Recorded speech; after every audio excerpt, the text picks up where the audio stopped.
tawag yan, um, yung ginagamit ng ano, kalimutan ko yung pangalan nila dyan.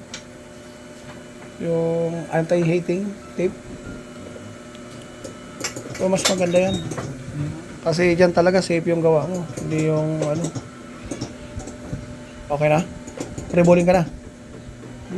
Okay na yan, sige. Hindi ba yan, sarap? Linisan ko lang. Oh, dumi. Dumi yan. Tanggalin mo. Ha? Dumi ba yan? Ah, glue. Glue yata yan? Oo, glue. Glue yan. Pag ito sa paano tanggalin yung glue, sir? Yung maitin.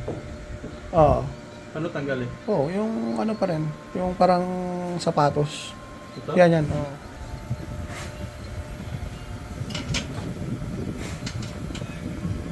Pero dapat yan, pag pwede yung gamitin mo, yung panghinang, pwede rin. Pero kung gusto mo na yan, dapat ang gagawin mo, dahil matigas nga yung glue na yan, ang gagamitin natin, yung sapatos, dapat walang flux.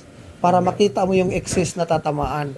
Kasi pag may flux, baka mamaya ang binabanatan mo, ay sinapala. Yung mga ganitong glue, kailangan pa rin talagang tanggalin. Oo. Kasi babara yan pag nakalapat na siya eh. Malinis. Babara yan eh. Babara yan. Hindi mo kuna. Oo. Linis? Yan. Ah, nakadali din. Baliktad lang pala eh. Oo. Tapos yung green na yan, babalahan mo siya ng ano, yung pang rebolling paste natin para Yan. magkaroon ng buhay. Bubuhayin mo siya. Ay, hindi ka to? Hindi. Ito. Yung mga green na yan. Ay. Bubuhayin mo siya. Gusto lang ako. Ha? Kinakamay na Pag kinamay mo, mapapanis yan. Bawal na kamay niyan. Talagang hawak na yung kamay. Ano mo, twister mo lagi. Bawal na. Kapit-bahay kasi nasira eh. Nag-away sila. Ha? Walang daw ulam. Wala na. Nag-away kapit-bahay. ay. Adrian, okay na? Oo. Good na yun.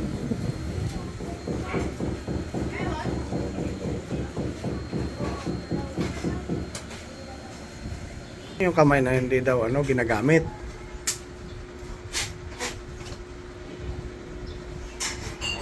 Gaanan mo lang siya, huwag mo lang siya ibaon ng konti. Magaan lang yan. Para hindi siya makasira. Ginagamit mo. Yung mga Oo.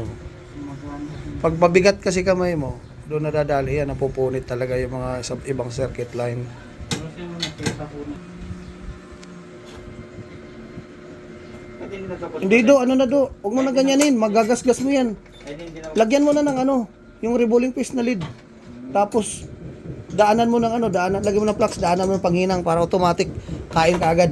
Kasi once na kinutkot mo yan doon, magkakaroon naman ng problema.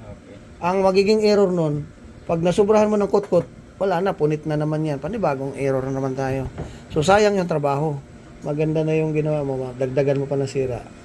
Tapos lagyan mo ng flux para mas pabor. Masisira kasi lalo yan pag pag nasubrahan. Dapat may limitasyon ka lang talaga. Yan.